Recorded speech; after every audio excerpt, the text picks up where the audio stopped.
Fox News investigates uncovering possible misuse of Mobile City tax dollars.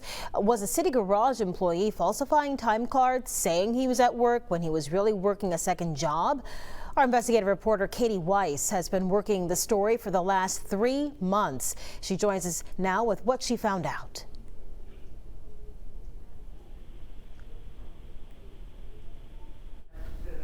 In the American workforce, we all go to work every day and submit our hours to our bosses.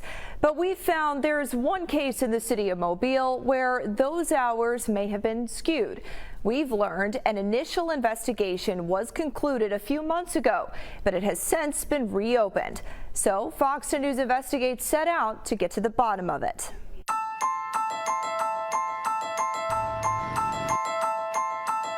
The city of Mobile has always touted its efforts to save you money.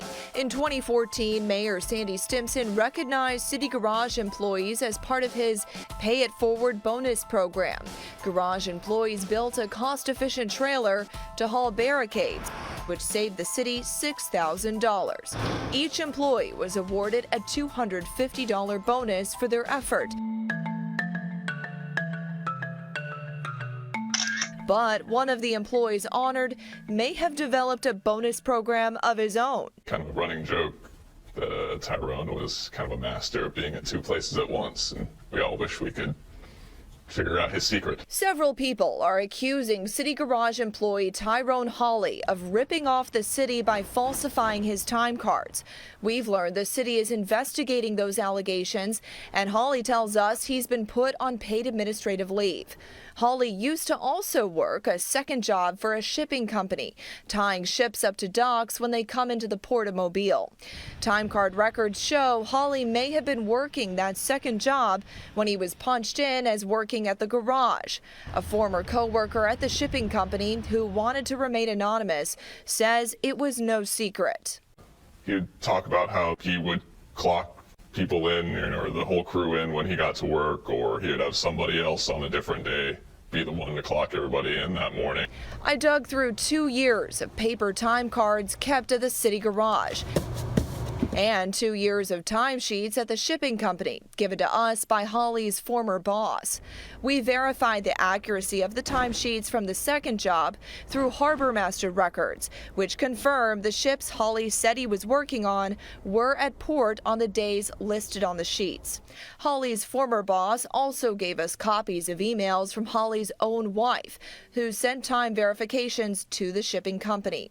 For several days, I lined up the 2 sets of time cards. From July 2015 to June 2017, about 113 hours overlap where Hawley's city time cards were stamped saying he was at work at the garage, but his time cards at his other job show he was docking ships instead. But Hawley denies any wrongdoing. I don't have to be at the job. All I got to do is set it up. I don't have to physically be there. And if I know something's going on, I call her, she sets up the job, and that's the way it was. Be at the job at the docks? Yeah, I don't have to be there. Yeah, I don't have to go at all. I never had to go. I only go just to get out of the house. Like today, I only go to get out of the house. So sometimes you get paid for at your job at the docks when you're not there? Yeah. Hawley's time cards at the garage were old school paper cards that had to be punched manually. So we wanted to see how is time kept across all city departments. How are employees submitting their hours in different departments? Turns out it depends. Fox News Investigates found different departments in the city track employee time differently. Some departments, like Mobile Fire Rescue, submit time digitally, but others, like the police department and the Azalea City Golf Course, use paper time sheets. With these issues in mind, there's room to wonder, could this record keeping lead to employees taking advantage of the system? Do you think having an outdated paper time punching system could give way to other employees punching each other's cards? Oh, I think so. You know, technology has brought us various forms of timekeeping. You know, whether they're thumbprint or retinal, you know, proof of you being the one who actually clocks in your time or out. You know, those things are some things we'll have to look at. The city's finance director and mayor's chief of staff, Paul Wesch, says leaders are working towards a solution. Well, we're certainly aware of, you know, the fact that we've had this investigation dust up, and our legal department and the mayor looking at, you know, a way forward, a way to do things better, and we'll continue looking at that. The Stimson administration also released this written statement, which reads in part, quote, "The city of Mobile has a zero tolerance policy regarding fraud, waste, or abuse of the taxpayers' dollars. We investigate every allegation of wrongdoing thoroughly and objectively.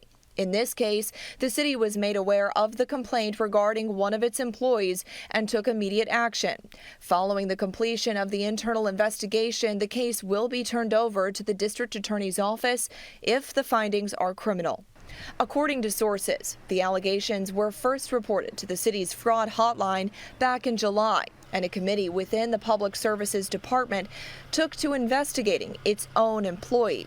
Hawley tells us after that investigation was complete, he appeared before a trial board last fall and was vindicated of any wrongdoing. I had to go through these formalities and all, and I had to sit with 4 people, and they went over everything that they had. Well, they had no evidence, number one, and it was just, and the people looked at it and go, we don't know where they're coming from with this.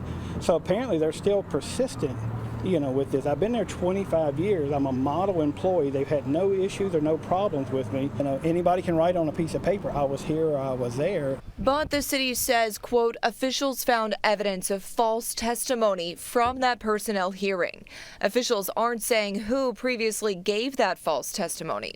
A city spokesperson also tells me holding personnel hearings is, quote, no longer city protocol, and the public works supervisors were retrained on proper procedures.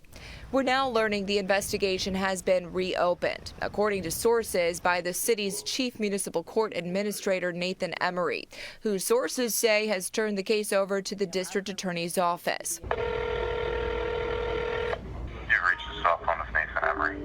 Emery did not return my calls for comment, but a city spokesperson says the new investigation is looking into the, quote, false testimony given before. Why wouldn't you at least consider the possibility? Meanwhile, Hawley's former co-worker is hoping city leaders will take a serious look at how all employees are submitting their time.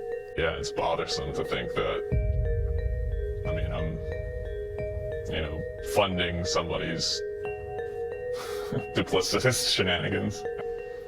It's highly concerning. It makes me wonder if this isn't happening in other places, you know, in other avenues in the city.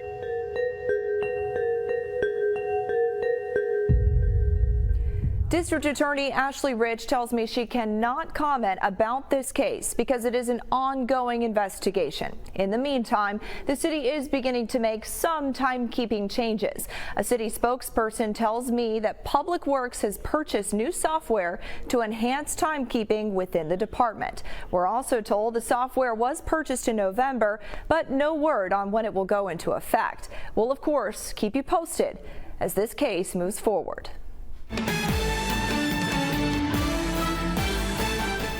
And we have late breaking news about that story. Katie is on the phone now in Chicago tonight for an investigative reporter conference. Katie, what do you have? Well, Lenise, this evening I received word the city fired Tyrone Hawley today. City spokesperson Laura Byrne actually sent me a text message just after 6:30 tonight telling me Hawley, quote, received his letter of dismissal today. Now, she went on to say Hawley was served the termination letter in person, and he was terminated because he was, quote, found guilty of lying during the investigation. Now, I asked Byrne what Hawley may have lied about, but she only responded by saying she will provide a copy of his termination letter to us tomorrow morning. Now, I'll stay on top of every development in this story and keep you posted as soon as we learn more information. Live from Chicago this evening, I'm Katie Weiss, Fox 10 News.